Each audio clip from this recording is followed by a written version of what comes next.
Chers amis de Lège, Cap-Ferré, Arès, Le Porge, Le Temple et Somos, et vous aussi qui êtes en maison de retraite, privés de visite depuis déjà 3 longues semaines, je suis heureux de vous rejoindre pour quelques mots de commentaire sur la parole de Dieu de ce dimanche. Nous continuons notre parcours de Carême, ponctué par ces grandes rencontres de Jésus, avec la Samaritaine, avec l'aveugle-né dimanche dernier, et aujourd'hui avec Lazare et ses sœurs Marthe et Marie.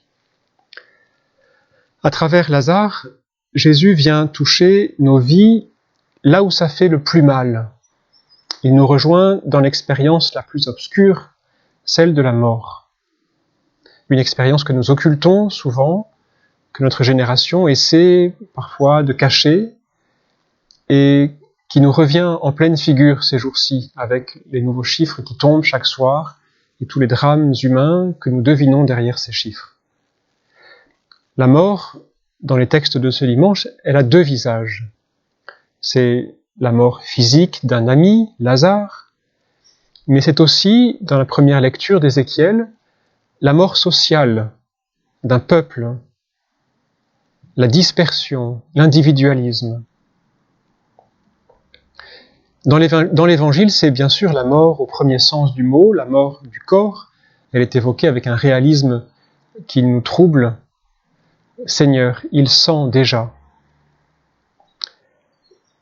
Ce réalisme réveille en nous des réactions viscérales, peut-être des souvenirs douloureux.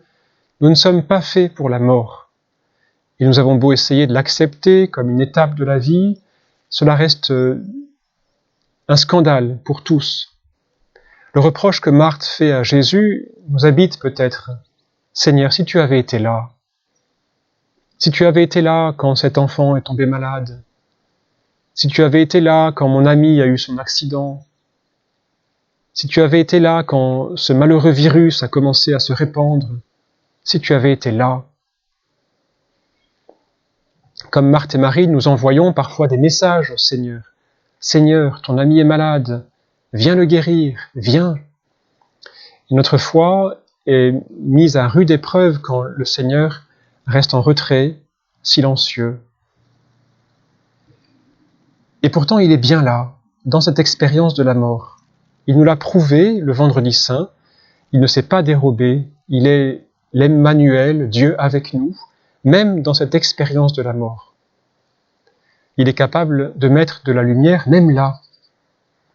Avec lui, nous pouvons aimer la vie en tous ses instants, y compris cet ultime moment, ce passage de la mort. Saint François pouvait dire « Loué sois-tu, Seigneur, pour notre sœur, la mort corporelle. » Oui, par sa mort et sa résurrection, Jésus nous a délivrés de toute peur de la mort.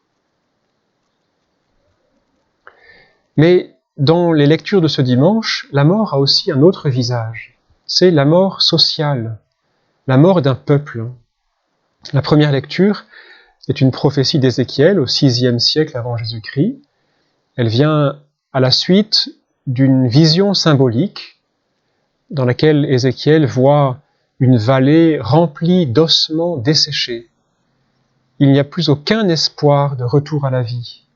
Les ossements sont dispersés, sans aucun lien. Pourtant, l'Esprit de Dieu vient et ces ossements se couvrent de nerfs, de chair, de peau, de liens au fond.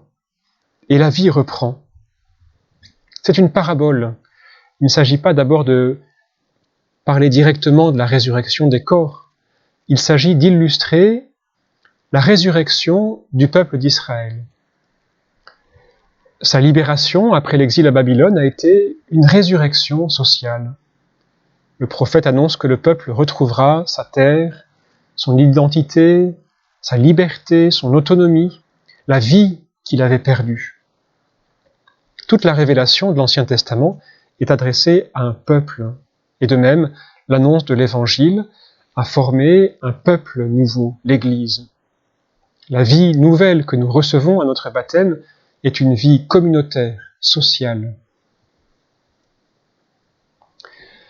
En ces jours, des voix s'élèvent pour annoncer, ou du moins pour espérer, que ce choc planétaire de l'épidémie permettra une renaissance sociale, un changement de cap de l'humanité vers plus d'unité.